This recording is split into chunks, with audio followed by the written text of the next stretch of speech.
young children, for I have a tale to tell. It's a story based on Christmas Eve, the big red man as well. He traveled around the world that night to spread his Christmas cheer. But as he rode upon his sleigh, all that we could hear was,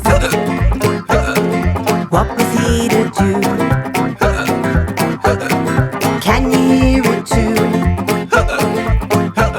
It echoed near and far. He hiccuped to the stars. When Santa landed on the star, he thought that he would freeze. But then he got a tickle on his nose and he sneezed. He sneezed with loud and echoed and was heard throughout space. He sneezed himself right off the star and landed on his face. And then he,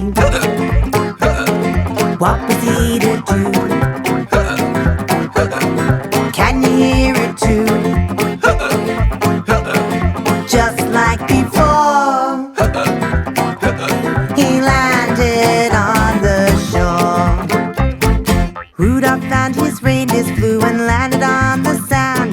They looked around and saw that Santa needed a hand. They helped him back onto the sleigh and flew into the sky.